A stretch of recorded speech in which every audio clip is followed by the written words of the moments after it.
हम देखिए, माननीय रामविलास भैया और भाजपा हमेशा बिहार को या देश को अपनी सेवा से, काम से हमेशा खुश ही रखने का काम किए हैं, समझे ना। यह तो हम लोग के स्वभाव में है।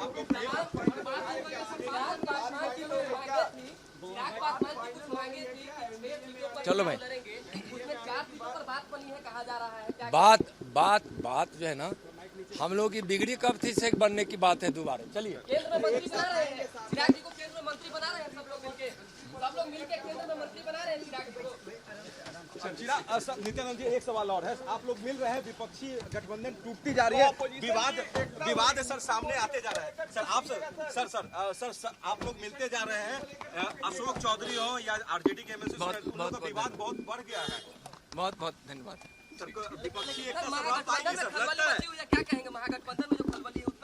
महागठबंधन तो प्रधानमंत्री जी के काम और उनके लोकप्रियता से घबरा गई है।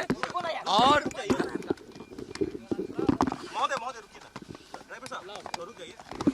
यार क्या कहोगे, हम गाड़ी में बैठे हैं। सुनो, बहुत धन्यवाद सर। महागठबंधन प्रधानमंत्री जी की लोकप्रियता और काम से घबराकर आपस में मेल मिलाप भी कर रही है और टकरा भी रही है।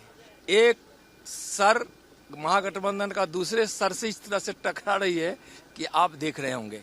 यहाँ कोई न नीति है न वहाँ कोई नेता है।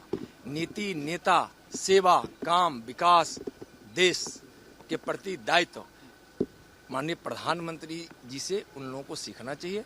माननीय प्रधानमंत्री जी के भगीरथ प्रयास से विकास की गंगा जन जन तक पहुंच रही है। नेता उधर एकजुट होने की कोशिश कर रहे हैं और पूरे देश की जनता, बिहार की जनता 2024 में माननीय प्रधानमंत्री नरेंद्र मोदी जी को तीसरी बार भारी बहुमत से प्रधानमंत्री बनाने के लिए एकजुट हो चुकी है। और वह सारा विपक्ष यानी महागठबंधन घबरा गई। पिछली विपक्षी में जो है, पिछली बार जब विपक्षी दलों की बैठक हुई उसमें जो है कई बड़े दावे किए गए। इस बार भी जो है बेंगलुरु में बैठक होने जा रहे हैं, कहा जा रहा है कि 300 पार होगा। क्या कहेंगे? लोग ने कहा है सफाया कर देंगे, खुल के चुनौती दे रहे हैं सर। लोकतंत्र में जनता के पास ताकत होती है और जनता भ्रष्टाचारियों को, परिवारवादियों को, घोटालेबाजों को और समाज में उन्माद फैलाने वालों को, अपराधियों को संरक्षण देने वालों को कभी पसंद नहीं करती है। बिहार और देश की जनता विकास चाहती है, भ्रष्टाचार मुक्त बिहार और भारत चाहती है। विकास की गंगा माननीय प्रधानमंत्री नरेंद्र मोदी जी बहा रहे हैं और भ्रष्टाचार मिटाने का संकल्प भी उनका है। आज तक केंद्र सरकार यानी माननीय मोदी जी की सरकार में कोई भ्रष्टाचार नहीं हुआ। बाकी जितनी भी सरकारें हैं या पहले भी केंद्र में जो सरकार रही है और अभी में भी विपक्ष में जहां जहां की सरकारें हैं, सब भ्रष्टाचार में लिप्त है। उसको देश या राज्य की जनता से कोई मतलब नहीं है। सबको अपने पद से या भ्रष्टाचार कर पैसा वसूली करने से उन लोगों को फुर्सत भी नहीं है और उससे ज्यादा उन लोग को सोचते भी। तेजस्वी यादव का नाम चार्जशीट में जब से शामिल हुआ है तब से लगातार ये आरोप लग रहे हैं कि जानबूझकर फंसाने की कोशिश हो जाता है। क्या देखो भाई, तेजस्वी जी का यह आरोप कि उन पे चार्जशीट हुआ गया है, इसमें कोई पूर्वाग्रह है। एक बात बताइए, आप लोग हैं, हम आप लोग से ही पूछते हैं और तेजस्वी जी से भी पूछना चाहते हैं कि क्या कोई घोटाला करेगा, भ्रष्टाचार करेगा, कोई नौकरी के नाम पर जमीन ले लेगा, कोई पैसा ले लेगा और यह कानून का उल्लंघन करेगा तो क्या कानून का हाथ वहां तक नहीं पहुंचेगा? स्वतंत्र इकाई है। देश से भ्रष्टाचार मिटाने के लिए, देश में अभी भ्रष्टाचार के कारण गरीबों को कितना नुकसान हुआ है, विकास को कितना नुकसान हुआ है, देश को कितना नुकसान हुआ है। तो क्या यह भ्रष्टाचारी यही चाहते हैं कि कानून हम तक नहीं पहुंचे और हम बड़े ओहदे पे रहने वाले लोग हैं तो हम तक कानून नहीं आए और हम भ्रष्टाचार लगातार करते रहें और हमको कोई कुछ कहे नहीं? यह देश का कानून है, भ्रष्टाचारियों को हम नहीं छोड़ेगा।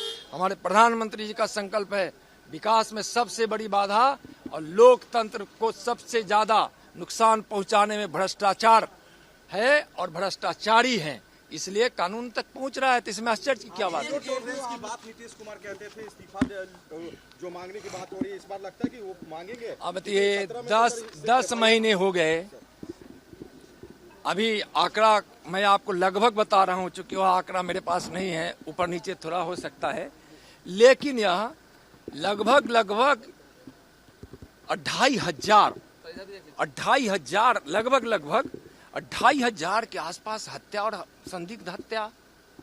संदिग्ध मौत, कई सौ माँ बहनों के साथ बलात्कार, सामूहिक बलात्कार, लगातार डकैती, अपहरण, चोरी की घटना, गोलीबारी की घटना। बिहार में अब तक 5,000 से ज्यादा आपराधिक घटना इस 10 महीने में हुए।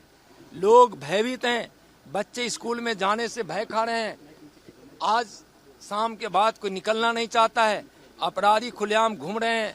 सरकार के लोग और सरकार उनको संरक्षण दे रही है। क्या है यह? सुशासन है। भारतीय जनता पार्टी जब रही है नीतीश जी के साथ सरकार में या एनडीए की सरकार रही है, हमेशा अच्छी सलाह दी है और अच्छा काम करवाने की कोशिश करती रही है। तेजस्वी का सर इस्तीफा मांगा जाएगा तो नीतीश कुमार स्वीकार करेंगे, क्योंकि 17 में तो उन्होंने सरकार गिरा दिया। देखिए भाई, अब नीतीश जी क्या सोचेंगे, लेकिन नीतीश जी के विषय में बिहार की जनता सोच ली है कि उनको अब सत्ता में न लाना है, न उनके बात में रहना है। मोदी हमारे नेता है, मोदी हमारे विकास के रूप हैं, मोदी हमारे सम्मान के स्वरूप हैं, हमारे न्याय के स्वरूप है, गरीब के मसीहा है। अब उनकी बात कौन मानेगा? कोई नहीं मानने वाला है।